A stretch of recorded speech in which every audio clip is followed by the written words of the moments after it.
सामान्य लेखक की कल्पना है, इसलिए इसे गंभीरता से न लें। ठीक है, चलिए शुरू करते हैं। 81-90 आज नहीं जा सकते। बस रुको, अगर तुम जा सकते हो तो मत जाओ, मैं किसी को बुलाता हूँ। ध्रुव ने अपनी आंखें सिकोड़ लीं और उसे ठंडेपन से देखा। उसकी आंखें ठंडी रोशनी की तरह चमक रही थीं। मैं तुम्हें किसी को बुलाने का मौका दूंगा। चश्मे वाले आदमी ने तुरंत अपना सेल फोन निकाला और दूसरी तरफ से कहा, अरे कैप्टन झांग, कोई गड़बड़ कर रहा है। दूसरी मंजिल पर ऑर्थोपेडिक्स रूम। हाँ, उन्होंने किसी को पीटा भी है। कृपया किसी को जल्दी से ऊपर ले आओ। फोन रखने के बाद चश्मा पहने हुए आदमी ने अपने दांत पीस लिए और ध्रुव को घूरते हुए कहा, तुम बदमाश, आज तुम्हारा काम तमाम हो गया। जल्द ही गलियारे में अव्यवस्थित कदमों की आवाजें आने लगी और अगले ही पल दरवाजा हिंसक रूप से खोला गया।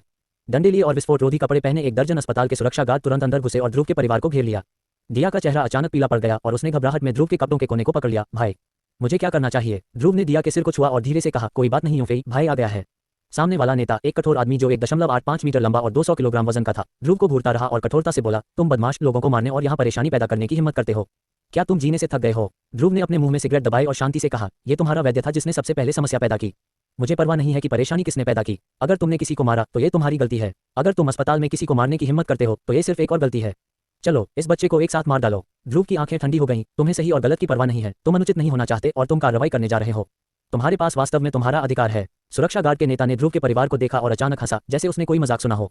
उसकी आंखें तिरस्कारपूर्ण थीं। तर्क, तुम बेचारे शैतान अभी भी उचित होने के लायक हो। तुम खुद को क्या समझते हो? गरीब लोग उचित होने के लायक नहीं हैं। चश्मा पहने आदमी उदास होकर सुरक्षा गार्डों के समूह के पीछे खिसक गया। ध्रुव को घूरा और ठंडे स्वर में कहा, मुझे आज तुम्हारे परिवार को सबक सिखाना है। कैप्टन झांग, ये बच्चा ही परेशानी पैदा करने वाला अकेला नहीं है। ये परिवार अच्छा इंसान नहीं है। इन सभी को सबक सिखाने की जरूरत है। मुझे आपको परेशान करने के लिए खेद है। सिर पर बैठा सुरक्षा गार्ड मुस्कुराया, अपने बड़े पीले दांत दिखाते हुए, कोई बात नहीं। आज मेरे हाथ खुजली कर रहे हैं। तुरंत डंडे लिए लोगों का एक समूह ध्रुव की ओर दौड़ा। ध्रुव ने अपना मुंह मोड़ा और बिना किसी टाल मटोल के सीधे उसका सामना किया। कई सुरक्षा गार्ड पहले ही वहां आ गए थे और ध्रुव पर डंडों से हमला कर दिया था। लेकिन जब ध्रुव को लगा तो ध्रुव ने कोई प्रतिक्रिया नहीं की। कई लोग चौंक गए। ध्रुव मुस्कुराया, क्या तुमने बहुत पीटा है? शब्द खत्म होने से पहले ध्रुव ने अपने बैकहैंड से कई पुलिस के डंडों को पकड़ लिया और उन्हें पीछे की ओर झटका दिया। कई सुरक्षा गार्डों ने महसूस किया कि एक मजबूत बल आ रहा है और वे दृढ़ता से खड़े नहीं हो सके और ध्रुव के सामने अपने घुटनों पर गिर गए। ध्रुव ने ठंडी मुस्कान दी और कई लोगों की छाती पर अपना घुटना रख दिया। कई लोग चिल्लाए और कुछ और बार लात मारी। उनके मुंह से खून के झाग निकले। ध्रुव के घुटने से उनका एक दांत टूट गया और सीधे दूर चला गया। बाहर जाओ। कई लोग रबर की गेंदों की तरह गलियारे से बाहर लुढ़क गए, जिससे गलियारे के बाहर भीड़ आश्चर्य में चीख उठी। ध्रुव ने अपनी गर्दन घुमाई और तिरस्कार से देखा, हारे हुए लोगों का झुंड। कमीने, तुम मौत को दावत दे रहे हो। प्रमुख सुरक्षा गार्ड को लगा कि उसका चेहरा उदास था और वह इतना गुस्से में था कि वह आगे बढ़ा और तुरंत ध्रुव को कई बार मुक्का मारा।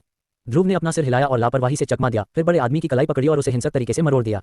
बड़े आदमी ने एक दिल दहला देने वाली चीख निकाली और जल्दी से अपना पैर सीधे ध्रुव के निचले शरीर की ओर फेंका। लेकिन अगले ही पल वह चौंक गया। उसका पैर ध्रुव के पैर पर ऐसे फेंका गया जैसे कि उसे ग्रेनाइट के टुकड़े पर मारा गया हो। भले ही उसने इसका अभ्यास किया था, लेकिन वह ध्रुव का सामना कैसे कर सकता था जैसे एक प्राथमिक विद्यालय का छात्र मार्शल आर्ट चैंपियन का सामना करता है। ध्रुव ने बिल्कुल भी प्रतिक्रिया नहीं की। वह दर्द से कराह उठा। ये तियानमिंग सेन ने व्यंग्य किया, अपनी कलाई को घुमाया और बड़े आदमी की बांह मुड़ गई और ये तुरंत फ्रैक्चर हो गई और बिखर गई। बड़े आदमी के माथे पर ठंडा पसीना आ गया। अत्यधिक दर्द के कारण वह चीखने में असमर्थ हो गया। ध्रुव ने ठंडी मुस्कान दी, उसके बाल पकड़े और उसे जमीन पर पटक दिया। धमाका, खून फर्श पर बिखर गया। बड़े आदमी का सिर टूट गया और खून बह रहा था और वह निश्चल होकर जमीन पर गिर गया। 1 मिनट से भी कम समय में ध्रुव ने एक दर्जन बड़े आदमियों को आसानी से निपटा दिया। चश्मा वाला आदमी घबरा गया और जल्दी से बाहर निकलने की कोशिश की। ध्रुव की आवाज उसके पीछे से आई, मानो नर्क से आ रही हो, कहाँ जाना है?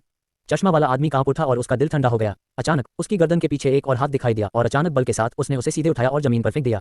चश्मा वाले आदमी को ध्रुव ने जमीन पर फेंक दिया, जो अपनी पीठ के बल लेटा हुआ था। ध्रुव का ठंडा चेहरा उसके सामने आ गया। जानवर, मैं तुम्हें अभी जाने देना चाहता था, लेकिन अब यह असंभव है। उसने चश्मा वाले आदमी का सिर पकड़ लिया और उसे फर्श पर पटक दिया। चश्मा वाले आदमी का सिर चोटिल और खून से लथपथ था। उसकी त्वचा और मांस फटे हुए थे और उसका चेहरा खून से सना हुआ था। आखिरी क्षण में उसकी आंखें काली पड़ गईं। उसके मुंह से तेज आवाज के साथ खून का एक कौर निकला और उसने आंखें घुमाई और बेहोश हो गया। गलियारे के बाहर बड़ी संख्या में लोग जमा हो गए। लोगों का एक समूह कमरे में सभी को भयभीत भाव से देख रहा था। अचानक कोई चिल्लाया, यह एक हत्या है। पुलिस को बुलाओ, ये भयानक है, किसी की हत्या कर दी गई। अस्पताल के ऊपरी तल पर कार्यालय में काव्या शर्मा और देवेंद्र शर्मा अपने हाथों में दस्तावेज देख रहे थे जब कार्यालय का दरवाजा अचानक से खुला।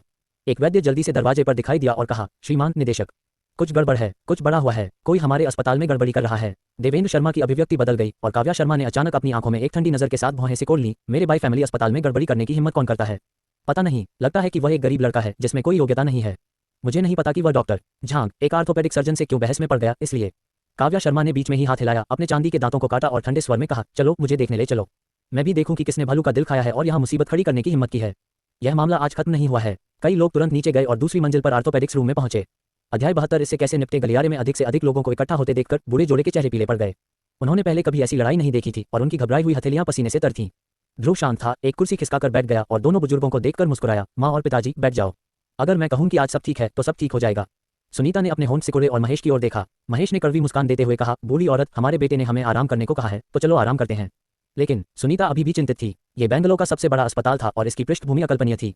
आम लोग, यहाँ तक कि यहाँ के डॉक्टर भी ऊंची आवाज में बोलने की हिम्मत नहीं करते। अब जबकि उनके बेटे ने यहाँ इतनी बड़ी मुसीबत खड़ी कर दी है, सुनीता घबराई हुई और चिंतित है। लेकिन ध्रुव की शक्ल देखकर वह सिर्फ आह भर सकती थी और बेचैनी से बैठ सकती थी। खैर, बात यहाँ तक पहुँच गई है और उनका बेटा उनके लिए खड़ा है। सबसे बुरी बात यह है कि वे अपने बेटे के लिए दोष अपने ऊपर ले लेंगे। बेचैनी के साथ जल्द ही गलियारे से ऊंची एड़ी के जूते की आवाज आई और गलियारे में लोगों का एक समूह अपने आप ही रास्ता बनाकर आगे बढ़ गया। ध्रुव के मुंह का कोना सिकुड़ गया, ऐसा लगा जैसे कोई आ रहा है। फर्श पर ऊंची एड़ी के जूते की आवाज नजदीक आती गई और जल्द ही दरवाजे पर एक आकृति दिखाई दी, एक ठंडी महिला आवाज के साथ। आज मैं देखना चाहता हूं कि यहाँ कौन मुसीबत खड़ी करने की हिम्मत करता है। क्या तुम सच में सोचते हो कि मेरा भाई परिवार सिर्फ कमाने वाला है? जैसे ही उसने बोलना समाप्त किया, काव्या शर्मा चौंक गई जब उसने ध्रुव को अंदर बैठे देखा। ध्रुव ने अपनी पलकें उठाई, लेकिन उसे उम्मीद नहीं थी कि यह काव्या शर्मा होगी। पता चला कि यह बाई परिवार का अस्पताल था। ध्रुव ने काव्या शर्मा को देखा। काव्या शर्मा के कंधों पर काले बाल लटके हुए थे, उसकी त्वचा बर्फ की तरह सफेद थी, उसके होंठ थोड़े लाल थे और उसके ठंडे, नाजुक और मनमोहक चेहरे पर बर्फ की एक परत थी। आज उसने काले रंग की सस्पेंडर स्कर्ट, एक छोटा सफेद मिन कोट और सफेद ऊंची एड़ी के जूते पहने हुए थे, जिससे उसकी लंबी और खूबसूरत टांगें दिख रही थीं। उसने तुरंत बहुत से लोगों का ध्यान आकर्षित किया। मुझे कहना होगा कि काव्या शर्मा वाकई एक बेहतरीन खूबसूरत महिला है, लेकिन ध्रुव को उसे देखना पसंद नहीं है। ध्रुव को देखते ही काव्या शर्मा के माथे पर बल पड़ गए और उसकी आंखों में ठंडक की झलक थी। तुम फिर से क्यों? ध्रुव ने उसकी ओर देखा और नाक सिकुड़ते हुए कहा, मैं क्यों नहीं हो सकता? क्या ये तुम्हारा काम नहीं है कि मैं अस्पताल आऊं? काव्या शर्मा का गला तुरंत भर आया। उसने अपने दांत पीसते हुए कहा, यह मेरे भाई परिवार का अस्पताल है। तुम्हारे बेजिया अस्पताल में क्या गड़बड़ है? तुम्हारा बेजिया अस्पताल अपनी मर्जी से लोगों का अपमान कर सकता है। क्या तुम्हारा बेजिया अस्पताल तय कर सकता है कि जांच करनी है या नहीं? काव्या शर्मा एक पल के लिए स्तब्ध रह गया, उसकी आंखें भ्रमित थीं। मैंने तुम्हारा अपमान कब किया? मैंने तुम्हारी जांच क्यों नहीं की? ध्रुव ने गुस्से से हाथ हिलाया। मैं तुम्हें और कुछ नहीं बताना चाहता, बस अपने स्टाफ से पूछ लो। काव्या शर्मा ने तुरंत अपने हाथ भींच लिए और गुस्से से ध्रुव की ओर देखा। वे दोनों दुश्मन जैसे हैं। जब वे मिलते हैं और बात करते हैं तो उनका लहजा कभी अच्छा नहीं होता और जब वे बोलते हैं तो हमेशा उनका गला भर आता है। देवेंद्र शर्मा ने कुछ नहीं कहा। वह उसके पीछे खड़ा था और ध्रुव को तिरछी आंखों से देख रहा था। उसकी आंखें समझ से परे थीं। दरवाजे के आसपास लोगों का एक समूह बातें कर रहा था और काव्या शर्मा की भौहें गहरी हो गईं। आज इतने सारे लोगों के देखते रहने से बेंगलो अस्पताल और बाई परिवार की प्रतिष्ठा बर्बाद हो सकती है अगर वे अपना रास्ता नहीं खोज पाए। ध्रुव को ठंडे अंदाज में देखते हुए काव्या शर्मा ने तीखी आवाज में कहा, एक कोड एक ही है और 10,000 कदम पीछे हटकर यह कहना कि अस्पताल के कर्मचारियों के रवैये में कोई समस्या है, आपके लिए कार्रवाई करने का कोई कारण नहीं है। अगर अस्पताल के कर्मचारियों के रवैये में कोई समस्या है तो मैं उनसे आपसे माफी मांगने के लिए कहूंगी, लेकिन अस्पताल में लोगों को परेशान करना और मारना आपकी गलती है। आज अगर आप मुझे इसके लिए स्पष्टीकरण नहीं देते हैं तो जाने के बारे में भी मत सोचना। ध्रुव ने ठंडी सांस ली। मेरे साथ यहाँ बकवास मत करो। अगर मैं कुछ नहीं करता तो क्या तुम आगे आओगे? अब स्थिति इतनी सुंदर है और आप अभी भी चाहते हैं कि मैं स्पष्टीकरण दूं। मैं यहाँ सिर्फ आपका उचित स्पष्टीकरण देने का इंतजार कर रहा हूँ। अब इस एक विभाग में एक समस्या है और इसने मुझे चिंतित कर दिया है, इसलिए मैं आज आपके अस्पताल को उल्टा कर दूंगा। तुम हिम्मत करो, तुम कोशिश कर सकते हो। वे दोनों एक दूसरे के आमने सामने थे और एक पल के लिए हवा बारूद की गंध से भर गई थी। ध्रुव ने ठंडी आंखों से काव्या शर्मा को सीधे देखते हुए हार मानने से इनकार कर दिया।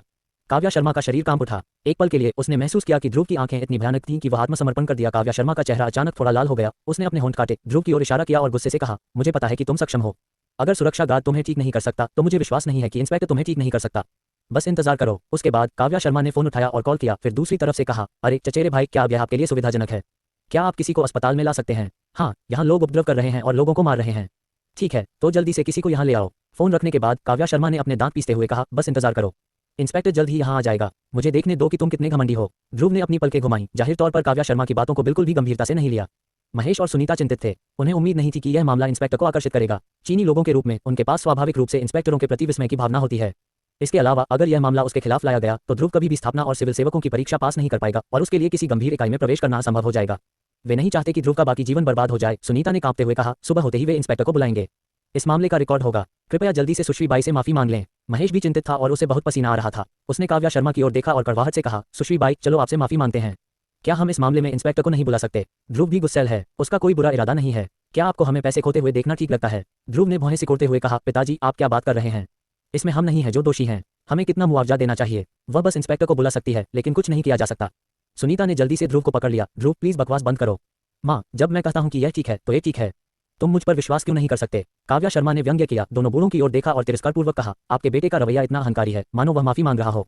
इसलिए मुझसे भीख मत मांगो। यह मामला आज खत्म नहीं हुआ है। जब वह आया तो सुनीता का चेहरा पीला पड़ गया था और उसने आंखों में आंसू भरकर कहा, सुश्री बाई, ध्रुव के आपके पूर्व मंगेतर होने की खातिर कृपया उसे इस बार जाने दें।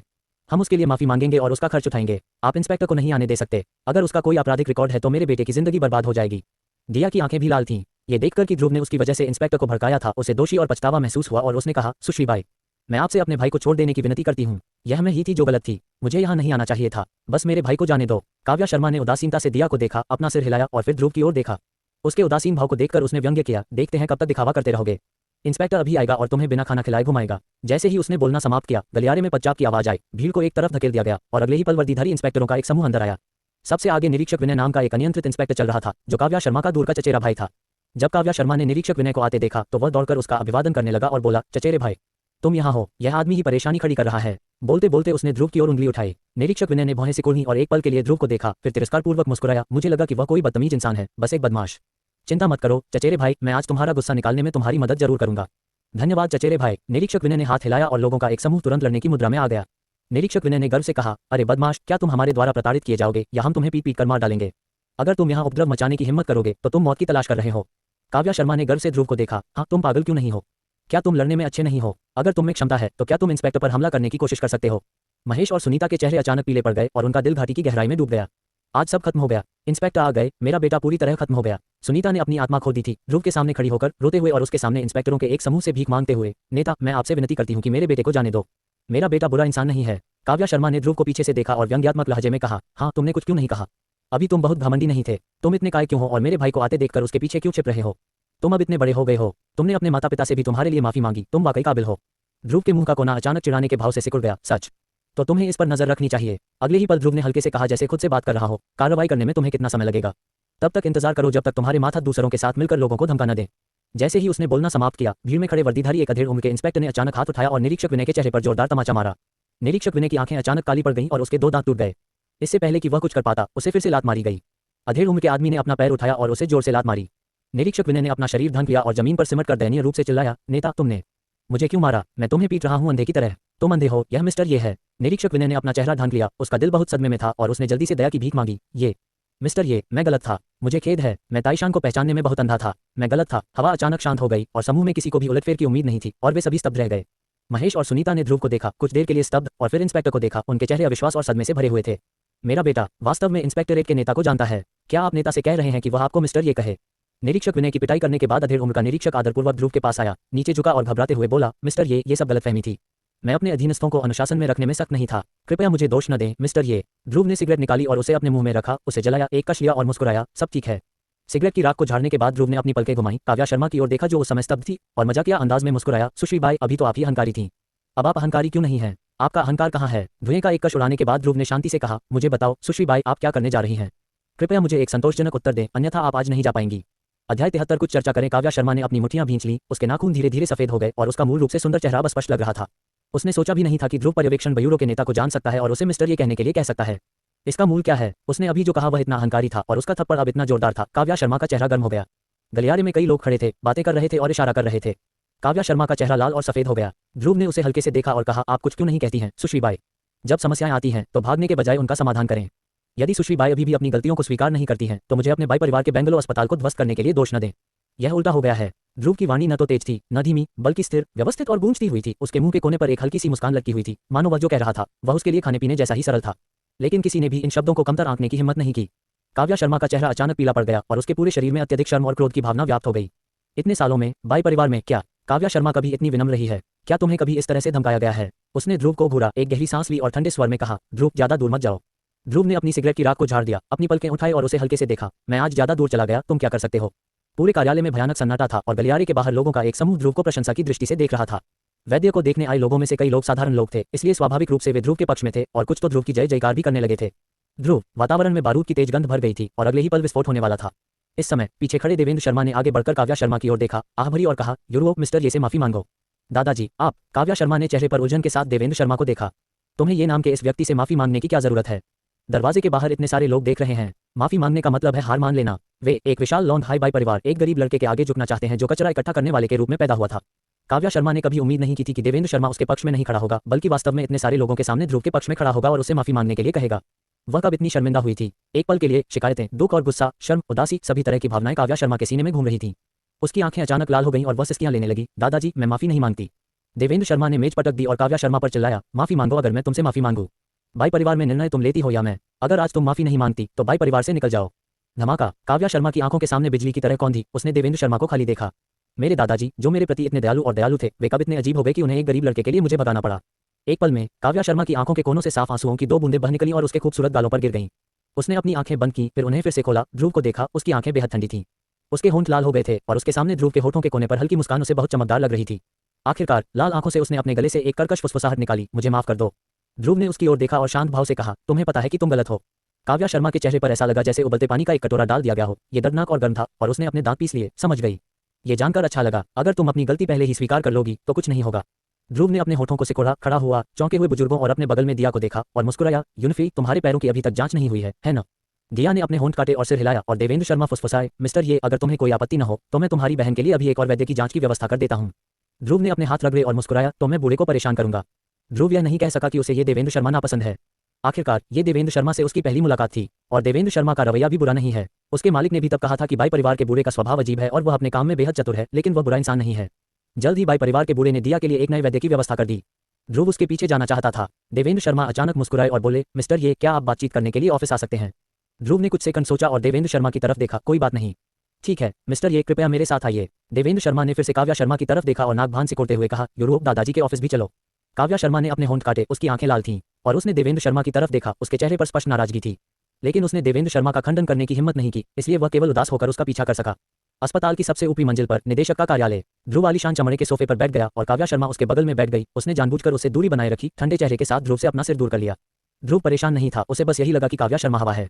देवेंद्र शर्मा ने बढ़िया वेस्ट लेक लॉन्जिंग का एक कप बनाया और मुस्कुराते हुए ध्रुव के लिए एक कप डाला। मिस्टर ये, मुझे सब पता है कि कुछ दिन पहले तुम्हारे और यूरो के बीच क्या हुआ था।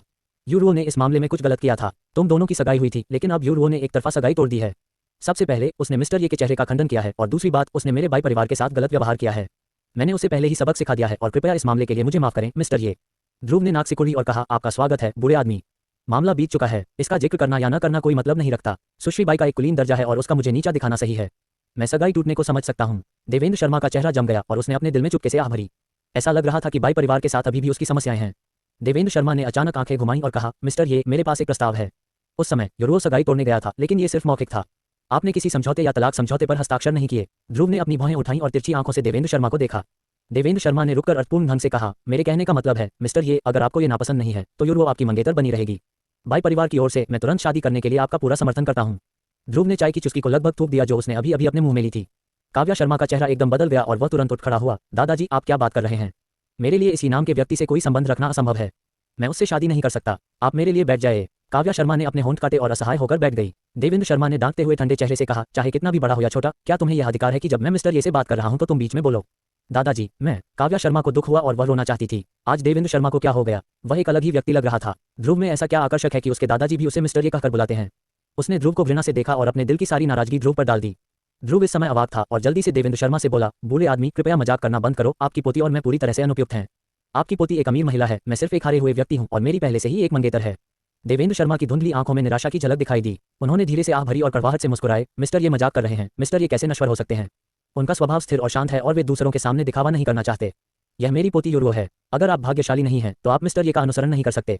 देवेंद्र शर्मा ने फिर से जोर से आह भरी, जबकि काव्या शर्मा अब और नहीं रोक पाए। वह सिकुड़कर बोली, दादाजी, मुझे लगता है कि आप वाकई ये नाम के इस आदमी की बहुत तारीफ करते हैं।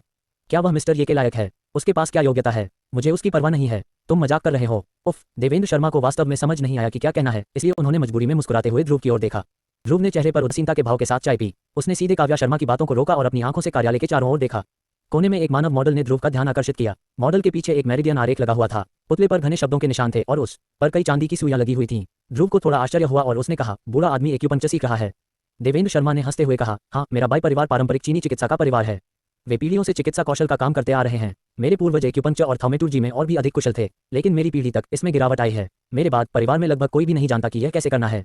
एक्यूपंक्चर। ध्रुव ने अपनी आंखें सिकोड़ लीं, मानव शरीर में डाली गई चांदी की सुइयों को चंचलता से देखा और अचानक मंद मंद मुस्कुराया। गुईगु बक्सुआन सुई, लेकिन ये बहुत क्षतिग्रस्त है और केवल पहली 3 सुइयां ही सही हैं और कई एक्यूपंक्चर बिंदुओं की स्थिति भी गलत है। देवेंद्र शर्मा की पुतलियां सिकुड़ गईं और वह अचानक चौंक गया। उसने अविश्वास से ध्रुव की ओर देखा।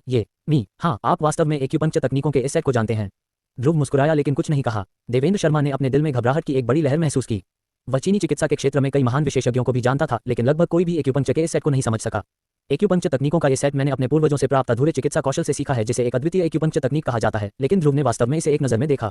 ध्रुव ने भी सब कुछ सही सही बताया। उन्हें खुद पारंपरिक चीनी चिकित्सा के क्षेत्र में एक प्रतिभाशाली व्यक्ति माना जाता है। 10 साल के विसर्जन के बाद उन्होंने केवल पहले 3 इंजेक्शन देखे हैं। शेष 5 सुइयों का बिल्कुल भी पता नहीं चल पाया है और कोई जानकारी नहीं मिल पाई है। वर्षों से वह इस एक्यूपंक्चर तकनीक के बारे में जानकारी के लिए हर जगह खोज कर रहा था, लेकिन उसे कभी कुछ हासिल नहीं हुआ था। ये बात देवेंद्र शर्मा के मन में लगभग गांठ बन गई थी। काव्या शर्मा भी हैरान दिख रही थी। वह भी जानती थी कि देवेंद्र शर्मा इतने सालों से इस तथाकथित गुईगु बक्सुआन सुई के बारे में सोच रहा था, लेकिन उसे उम्मीद नहीं थी कि ध्रुव भी इसे समझ गया होगा। देवेंद्र शर्मा अचानक उठ खड़ा हुआ, जलती आंखों से ध्रुव को देखा और कांपती आवाज में बोला, मिस्टर ये, क्या आप इस एक्यूपंक्चर तकनीक को जानते हैं? ध्रुव ने हल्के से मुस्कुराया, मैं बस थोड़ा सा समझता हूँ। देवेंद्र शर्मा ने मुश्किल से निगला। उसके चेहरे पर उत्साह दिखाई दिया और उसका पूरा शरीर उत्तेजना से कांप रहा था। मिस्टर ये, क्या आप मुझे कुछ सलाह दे सकते हैं? जब तक आप मुझे कुछ सलाह देते हैं, आप जो चाहें कर सकते हैं, भले ही आपको बाई परिवार की सारी संपत्ति चाहिए हो। काव्या शर्मा ने ये सुना तो चौंक कर कहा, दादाजी आप पागल हो गए हैं क्या? क्या ये सिर्फ एक्यूपंक्चर तकनीक का एक सेट नहीं है? आप कुछ नहीं जानते। अगर आप गुइगु बक्सुआनसुई के 30% पर भी महारत हासिल कर लेते हैं, तो आप दुनिया की अनगिनत बीमारियों को ठीक कर सकते हैं। अगर आप इसके 50% पर भी महारत हासिल कर लेते हैं, तो आप एक मरते हुए व्यक्ति को ठीक कर सकते हैं। अगर आप इसमें पूरी तरह से महारत हासिल कर लेते हैं, तो आप एक मरे हुए व्यक्ति को, मांस और हड्डियों को ठीक कर सकते हैं। देवेंद्र शर्मा उत्साही दिखे और उन्होंने भगवान के पुजारी को अपनी आंखों से पूरी तरह से देखा। ये सुनकर काव्या शर्मा हैरान हुए बिना नहीं रह सके और ध्रुव की ओर देखते ही उनकी आंखें बदल गईं। ये देखकर कि ध्रुव अभी भी नहीं बोल रहा है, देवेंद्र शर्मा अचानक बोले, मिस्टर ये शर्तें आपके ऊपर हैं। अगर आप चाहें तो मैं अपनी पोती को आज रात ही बांधकर आपके बिस्तर पर भेज दूंगा। काव्या शर्मा का चेहरा अचानक लाल हो गया और उसने गुस्से से देवेंद्र शर्मा की ओर देखा। दादाजी आप क्या बात कर रहे हैं? ध्रुव ने काव्या शर्मा की ओर देखा। काव्या शर्मा ने अपनी बाहें मोड़ रखी थीं और उसके सामने दो कोमल सफेद गेंदें एक दूसरे से सटी हुई थीं। ये बेहद परेशान करने वाला था। इन दो पतली बर्फ सी सफेद टांगों के साथ वह काफी आकर्षक लग रही थी। ध्रुव की आंखों से काव्या शर्मा इतनी घबरा गई कि उसके पूरे शरीर में रोंगटे खड़े हो गए। ध्रुव मुस्कुराया और उसके दिल में उसे चिढ़ाने का विचार आया। ध्रुव खांसने लगा और फिर वह देवेंद्र शर्मा के कान के पास झुका और दोनों ने कुछ फुसफुसाया। काव्या शर्मा अचानक शर्मा गई और घबराते हुए बोली, ये नाम के युवक, ये बकवास मत करो। अगर तुमने बकवास करने की हिम्मत की तो मैं तुम्हें नहीं छोड़ूंगी। जल्द ही देवेंद्र शर्मा और ध्रुव दोनों के चेहरों पर एक जानकार मुस्कान आ गई। काव्या शर्मा बेहद घबरा गई। दोनों लोग क्या चर्चा कर रहे थे? तुम सच में उसे आज रात ध्रुव के बिस्तर पर नहीं भेजना चाहते, है ना? इस समय देवेंद्र शर्मा ने काव्या शर्मा की ओर देखा और मुस्कुराते हुए कहा, ध्रुव इधर आओ, दादाजी तुम्हें कुछ बताना चाहते हैं। अध्याय 74 मेरी दासी बनो। काव्या शर्मा के चेहरे पर सतर्कता साफ झलक रही थी। तुम मुझसे क्या कहना चाहते हो? ध्रुव के होठों पर शैतानी मुस्कान देखकर काव्या शर्मा के दिल में एक बुरा सा अंदेशा हुआ और वह तुरंत चिल्ला पड़ा, दादाजी आप वाकई मुझे इस गैंगस्टर के बिस्तर पर नहीं भेजना चाहते। काव्या शर्मा ने ऐसा कहते हुए रोना चाहा। हालांकि वह बाहर से एक ठंडी देवी थी, लेकिन वह देवेंद्र शर्मा के सामने एक छोटी बच्ची थी। देवेंद्र शर्मा ने एक बात कही और वह दूसरी बात कहने की हिम्मत नहीं जुटा पाए। देवेंद्र शर्मा ने गुस्से से कहा, तुम क्या मजाक कर रहे हो? दादाजी किस तरह के इंसान हो सकते हैं? तो तुम मुझसे क्या करवाना चाहते हो? देवेंद्र शर्मा ने हंसते हुए कहा, मैंने अभी अभी मिस्टर ये से कहा है कि तुम आधे महीने के लिए उनकी निजी नौकरानी बनोगी। क्या? काव्या शर्मा को चक्कर आने लगा और वह लगभग अपना संतुलन खो बैठी और जमीन पर गिर पड़ी। ध्रुव की सेवा करने के लिए एक निजी नौकरानी बनना, ये तो उसे मार डालने से भी बदतर होगा। ये तो घोर अपमान है। नहीं, मैं सहमत नहीं हूँ, असंभव। देवेंद्र शर्मा ने अचानक भौहें सिकुड़ते हुए कहा, तुम इतनी अवज्ञाकारी क्यों हो? दादाजी बूढ़े हो रहे हैं। मैं जल्द ही बाई परिवार के व्यवसाय की परवाह नहीं करूंगा। दादाजी तुम्हारे बारे में बहुत आशावादी हैं और तुम्हें व्यवसाय संभालने देने की योजना बना रहे हैं। तुम्हें बेहतर व्यवहार करना होगा। काव्या शर्मा के मोहक और सुंदर होंठ कुछ बार कान पे, लेकिन देवेंद्र शर्मा ने वास्तव में उन्हें धमकाने के लिए इसका इस्तेमाल किया। वह वास्तव में एक पल के लिए मर जाना चाहती थी, लेकिन देवेंद्र शर्मा ने उसे दिलासा दिया, यूरो इतना उत्साहित मत हो। मिस्टर जी का अनुसरण करने के केवल लाभ हैं और कोई नुकसान नहीं है। दादाजी तुम्हारा गुस्सा शांत करना चाहते हैं ताकि तुम व्यवसाय संभाल सको। दादाजी यह आपके अपने भले के लिए है। देवेंद्र शर्मा के गंभीर शब्दों को देखकर काव्या शर्मा मरना चाहती थी। ध्रुव के चेहरे पर शैतानी मुस्कान देखकर काव्या शर्मा इतनी क्रोधित हुई कि उसने मेज पर रखा कप उठाया और ध्रुव पर फेंक दिया। ध्रुव एक तरफ झुक गया और काले चेहरे के साथ बोला, तुम अपने मालिक के साथ ऐसा कैसे कर सकते हो? अगली बार ऐसा कैसे कर सकते हो? भाड़ में जाओ। काव्या शर्मा ने अपने पतले होठों को काट लिया। उसका चेहरा लाल हो गया। वो शर्मिंदा और परेशान थी। उसकी खूबसूरत आंखें क्रोध से जल रही थीं। ध्रुव के चेहरे पर एक बुरी मुस्कान थी। उसने अपने कपड़े झाड़े और मुस्कुराते हुए कहा, अब से तुम मेरी नौकरानी हो। इन महीनों के भीतर तुम जो भी करोगी, तुम्हें मेरी बात माननी होगी। मैं तुम्हें सलाह देता हूं कि तुम अच्छा व्यवहार करो और मुझे खुश करने की कोशिश करो, मरना नामुमकिन है। यूरो। देवेंद्र शर्मा दहाड़ा और काव्या शर्मा का अहंकार धीरे धीरे कमजोर पड़ने लगा। उसने होंठ काटे और दुखी चेहरे से बोली, दादाजी क्या तुम सच में मुझ पर भरोसा करते हो? अगर यह कमीना मुझे चाहे तो ये भी तुम्हारा आशीर्वाद है। ये संतुष्ट होंगे। देवेंद्र शर्मा ने बिना सोचे समझे कहा। काव्या शर्मा की आंखें कुछ देर के लिए काली हो गईं। क्या यह अभी भी उसके दादा हैं? ऐसा कैसे हो सकता है कि वह ध्रुव के दादा हों? ध्रुव ने आखिरकार खांसते हुए मुस्कुराते हुए कहा, बूढ़े आदमी, चूंकि आपकी पोती अब मेरी नौकरानी है, इसलिए मैं आपको गुइगु बक्सुआनसुई के आखिरी कुछ टांके लगाना सिखा दूंगा। हालांकि आखिरी कुछ टांके बहुत मुश्किल हैं और प्रत्येक टांके पर बहुत पैसा खर्च होगा। इसे समझने में बहुत लंबा समय लगता है और मैं आपको पहले चौथा इंजेक्शन सिखाऊंगा और फिर जब आप इसे पहले सीख लेंगे तो मैं इसके बारे में बात करूंगा। देवेंद्र शर्मा ने चेहरे पर उत्साह के साथ कहा, ठीक है मिस्टर ये की बात सुनो। काव्या शर्मा ने अपनी आंखें घुमाई और तिरस्कारपूर्वक कहा, दादाजी आप नहीं जानते कि यह आदमी वास्तव में अच्छा है या नकली। यह शायद आपको बेवकूफ बना रहा है। ध्रुव ने काव्या शर्मा को उदासीनता से देखा और काव्या शर्मा ने कहा, आप क्या देख रहे हैं? यदि आप में क्षमता है तो बस एक्यूपंक्चर का उपयोग करके देखें। ध्रुव ने चारों ओर नजर घुमाए। ऐसा कुछ भी नहीं है जिसे परखा जा सके। काव्या शर्मा को देखते हुए ध्रुव ने अपनी बाहें उठाईं। काव्या शर्मा अचानक घबरा गई। उसने अपनी बाहें मोड़ लीं और सावधानी से कहा, तुम फिर से क्या करना चाहती हो? ध्रुव ने अपने होठों को सिकोड़ लिया। तुम मुझे इसका उपयोग क्यों नहीं करने देती? मैं इसे तुम पर आजमा कर देखूंगा। तुम सुंदर सोचती हो। ध्रुव ने अपना सिर हिलाया और शांति से कहा, अनियमित क्यूई और रक्त चक्कर आना और अनियमित मासिक धर्म। अगर मेरा अनुमान सही है तो आपको 3 महीने से मासिक धर्म नहीं हुआ है और इसके साथ अक्सर पेट के निचले हिस्से में तेज दर्द होता है। जब आपका मासिक धर्म आने वाला होता है तो आप नहीं आती हैं? नहीं। जब आती है तो समय समय पर खून बहता है। ध्रुव ने रुककर काव्या शर्मा की ओर देखा और मुस्कुराया, क्या मैं सही कह रहा हूँ? काव्या शर्मा एक पल के लिए चौंक गई। ध्रुव को खाली नजरों से देखा और कांपती हुई उंगलियों से बोली, तुम कैसे जानते हो? ध्रुव ने कंधे उचका दिए और काव्या शर्मा के स्पष्टीकरण के बिना वह 2 कदम आगे बढ़ा। काव्या शर्मा के पीछे गया और अपनी उंगलियों से काव्या शर्मा के शरीर पर 2 एक्यूपंक्चर बिंदुओं को हल्के से थपथपाया। काव्या शर्मा ने अचानक हिलना बंद कर दिया। उसने चौंक कर ध्रुव को देखा, अपना मुंह खोलने के लिए संघर्ष करते हुए स्पष्ट रूप से कहा, मुझे जाने दो, कमीने, तूने मेरे साथ क्या किया? ध्रुव ने देवेंद्र शर्मा की तरफ देखा जो भी स्तब्ध था और हल्के से मुस्कुराया, देखो। अगले ही पल ध्रुव ने सीधे काव्या शर्मा को दोनों हाथों से गले लगाया और ऑफिस के कोने में एक छोटे से पलंग की तरफ चल दिया। ध्रुव ने एक हाथ काव्या शर्मा के खूबसूरत नितंबों पर रख दिया। गोल मटोल और कोमल नितंब बेहद मार्मिक थे। खैर, उन्होंने उसके हाथ की हथेली को पूरी तरह से भर दिया, जैसे मार्शमेलो की 2 गेंदें। काव्या शर्मा का शरीर अकड़ गया था, उसका चेहरा खून से लाल हो गया था और उसकी आंखों में एक मजबूत और लगभग जानलेवा गुस्सा भरा हुआ था, लेकिन ध्रुव कुछ नहीं कर सका। ध्रुव ने अचानक से एक बुरी हंसी हंसते हुए अपनी छोटी उंगलियों से काव्या शर्मा के नितंबों को सहलाया। काव्या शर्मा का शरीर कांप उठा और ध्रुव की उंगलियों से बिजली की एक किरण उसके शरीर में दौड़ गई। वह कब किसी पुरुष के इतने करीब आई थी। बस एक पल के लिए उसका दिमाग शून्य हो गया, उसका शरीर गर्म हो गया, उसके गाल लाल हो गए। वह इतनी शर्मिंदा थी कि वह जमीन में रेंगना चाहती थी और नीचे ये और भी धुंधला था। काव्या शर्मा को छोटे से बिस्तर पर लिटाते हुए ध्रुव ने अपने पीछे देवेंद्र शर्मा को देखा और शैतानी ढंग से मुस्कुराया। बूढ़े आदमी, ध्यान से देखो। इतना कहने के बाद ध्रुव के हाथ में एक चांदी की सुई दिखाई दी। ध्रुव ने अपनी कलाई फड़फड़ाई। चांदी की सुइयों ने हवा में सुंदर चाप बनाए जैसे किसी देवी ने फूल बिखेरे हों। अगले ही पल उन्होंने काव्या शर्मा को एक एक करके सटीक और स्थिर रूप से चुभोया। प्रत्येक एक्यूपंक्चर बिंदु, चिकनी और रेशमी तकनीक ने देवेंद्र शर्मा की पुतलियां अचानक सिकुड़ गईं और वह खुद को रोक नहीं सका और चिल्लाया, लंबे समय से खोई हुई पौराणिक सुई नियंत्रण तकनीक। ध्रुव ने हल्के से मुस्कुराया, कुछ नहीं कहा और अपना हाथ हिलाया। काव्या शर्मा के शरीर में डाली गई चांदी की सुई अचानक जीवित हो गई। ये वास्तव में अपने आप घूमने लगी। चांदी की सुई के घूमने पर हल्की क्रिस्टल जैसी सफेद रोशनी की किरणें एक भंवर बनाती थीं। काव्या शर्मा के शरीर में प्रवेश करें। देवेंद्र शर्मा ने चौंक कर अपना मुंह खोला, उसका पूरा शरीर कांप रहा था। ये सब अविश्वास से देख रहा था। ध्रुव ने जो कुछ भी किया था उसने उसकी अनुभूति को पूरी तरह से तोड़ दिया था। इस पल में उसे अचानक एहसास हुआ कि पिछले दशकों में उसने जो चांदी की सुई तकनीक सीखी थी वह कितनी हास्यास्पद थी। ध्रुव के सामने वह एक गरीब प्राथमिक विद्यालय के छात्र की तरह था। बूढ़े आदमी, ध्यान से देखो। ध्रुव ने धीमी आवाज में चिल्लाया, अपनी कलाई घुमाई, अपनी उंगलियों से चांदी की सुई को घुमाया, उसे झटका, उठाया, घुमाया, हुक किया और उसे चुभो दिया। गुईगु बक्सुआन सुई, चौथी सुई क्यूयुन। प्रत्येक चांदी की सुई उसके हाथ में एक प्रतिबिंब में बदल गई और अंत में प्रतिबिंब एक बहती हुई तस्वीर में बदल गया। चांदी की सुई की चलती हुई गति वास्तव में एक अत्यंत सरल और पवित्र गति बन गई। देवेंद्र शर्मा चकित और भयभीत थे। इतने सालों तक जीने के बाद ये पहली बार था कि उन्होंने किसी को चांदी की सुई का इस हद तक उपयोग करते देखा। चांदी की सुई का अपना जीवन लग रहा था। उन्होंने इन चांदी की सुइयों के प्रक्षेपवक्र में परिवर्तन को ध्यान से देखा, जो रहस्यमय और आकर्षक था। काव्या शर्मा, जो बिस्तर पर थी, ने धीरे से अपनी आंखें बंद कर लीं। वह बहुत सहज थी, जैसे वह किसी गर्म समुद्र में तैर रही हो। उसके शरीर की सारी गंदगी निकल गई थी और उसके शरीर के हर रोम में सत्व के रेशे समा गए थे। यह एहसास कितना अद्भुत है। अज्ञात समय के बाद ध्रुव ने अपना हाथ रोक लिया और सांस ली। गुईगु बक्सुआन सुई भी बेजोड़ एक्यूपंक्चर तकनीकों में से एक है। उपयोग करने पर यह बहुत अधिक ऊर्जा की खपत करती है। बगल में खड़े देवेंद्र शर्मा ने बड़बड़ाया, चमत्कारी वैद्य, चमत्कारी वैद्य। अगले ही पल वह धड़ाम से ध्रुव के सामने घुटनों के बल बैठ गया और आंसुओं के साथ बोला, चमत्कारी वैद्य। मिस्टर ये, आप एक चमत्कारी वैद्य हैं। मैं अपने जीवनकाल में ऐसी रहस्यमयी एक्यूपंक्चर तकनीकें देख सकता हूं और मैं मिस्टर ये इस चमत्कारी वैद्य को देख सकता हूं। मैं ये समय की बर्बादी नहीं कर रहा हूं। ध्रुव ने अपना सिर हिलाया, देवेंद्र शर्मा को उठाने में मदद की और कड़वी मुस्कान के साथ कहा, बूढ़े आदमी ने मुझे पदोन्नत किया है। अभी यह चौथा एक्यूपंक्चर था। आप वापस जाकर इसके बारे में सोचें और इसका अभ्यास करें। हाँ मिस्टर ये। देवेंद्र शर्मा बेहद सम्मानजनक थे। ध्रुव अचानक बुरी तरह हंसा, बूढ़े आदमी, कृपया पहले बाहर जाएं, आपकी पोती को एक आखिरी कदम उठाना है। देवेंद्र शर्मा ने हंसते हुए बिना कोई सवाल पूछे बाहर चले गए और सोच समझकर ध्रुव के लिए दरवाजा बंद कर दिया। इस समय बिस्तर पर काव्या शर्मा ने धीरे से अपनी आंखें खोलीं। वह ऐसा लग रहा था जैसे उसने अभी अभी स्नान किया हो और उसका चेहरा अवर्णनीय रूप से गुलाबी और आकर्षक था। अपनी खूबसूरत आंखों में संदेह के निशान के साथ वह धीरे से उठी और अपने शरीर को महसूस करने की कोशिश की।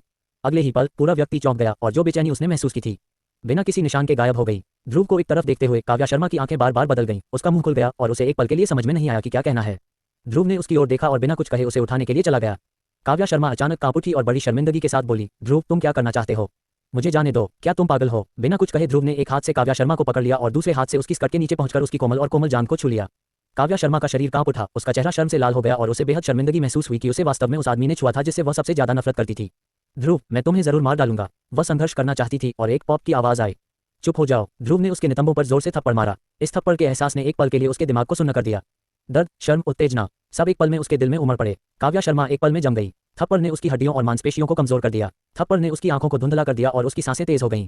थप्पड़ ने उसके गालों को गर्म कर दिया और उसका मुंह बंद हो गया। वह वास्तव में ध्रुव की बाहों में निढाल पड़ी रही। उसका शरीर कांपता रहा और वह खुद को एक मीठी कराह से रोक नहीं पाए। आह! काव्या शर्मा को नहीं पता था कि उसने ऐसी आवाज क्यों निकाली। वह ध्रुव को दूर धकेलना चाहती थी, लेकिन उसका शरीर उसके आदेशों का पालन करने से इनकार कर रहा था। वह इतनी कोमल थी मानो उसे जहर दे दिया गया हो। इस समय वह बाई परिवार की सामान्य ठंडी और घमंडी बुजुर्ग महिला नहीं थी, बल्कि ऐसी थी जैसे कोई उसके साथ खिलवाड़ कर रहा हो। इस समय ध्रुव के हाथ उसके मोटे और आकर्षक नितंबों पर चले गए थे और उसने उन्हें ऊपर उठा दिया। काव्या शर्मा की कूल्हे से लिपटी स्कर्ट सीधे ऊपर उठ गई, जिससे ऐसा दृश्य सामने आया कि लोगों के खून बहने लगे। काव्या शर्मा पूरी तरह से कोमल थी। अध्याय 75। क्या तुम भी अच्छे से बोल सकती हो? ध्रुव ने मजाकिया अंदाज में मुस्कुराते हुए बिस्तर पर काव्या शर्मा को देखा और कहा, कैसा लग रहा है? बहुत बहुत आरामदायक लग रहा है। काव्या शर्मा ने अपने गले से बड़बड़ाया। जैसे ही उसने बोलना समाप्त किया, उसका चेहरा उसकी गर्दन की जड़ तक जल गया। उसका चेहरा इतना लाल हो गया था कि खून बह सकता था। उसने जल्दी से अपना चेहरा ढक लिया और ध्रुव की तरफ देखने की हिम्मत नहीं जुटा पाई। मैं ऐसे बेहुदे शब्द कैसे बोल सकती थी? ध्रुव हंसा, अच्छा लग रहा है, फिर से आना। जैसे ही उसने बोलना समाप्त किया, उसने अपनी हथेली उठाई और काव्या शर्मा के चेहरे पर जोरदार थप्पड़ मारा। काव्या शर्मा अवचेतन रूप से फिर कराह उठी। उसका पूरा शरीर मरी हुई मछली की तरह हैंग गया। क्या तुम्हें पता है कि क्या गड़बड़ है? नहीं, नहीं पता। ताली ताली ताली। कुछ और थप्पड़ और काव्या शर्मा का शरीर हर थप्पड़ के साथ कांप उठा। ध्रुव ने ठंडी सांस ली। गलत है या नहीं? काव्या शर्मा गुस्से में थी, उसकी आंखें दुखी थीं। गलत, गलत। ध्रुव ने दुष्टता से मुस्कुराया, बस इतना ही। कुछ और थप्पड़ों ने काव्या शर्मा को कांपने पर मजबूर कर दिया। ध्रुव ने देखा कि यह लगभग हो चुका है, इसलिए उसने काव्या शर्मा को बिस्तर पर लिटा दिया, मुंह में सिगरेट पकड़ी और उसे चंचल भाव से देखा। काव्या शर्मा छोटे से बिस्तर पर गिर गई। उसका पूरा शरीर बेहोश और पूरी तरह से भ्रमित लग रहा था। उसकी खूबसूरत आंखें धुंधली हो गई थीं, उसका मुंह थोड़ा खुला हुआ था और वह गर्म हवा में सांस ले रही थी।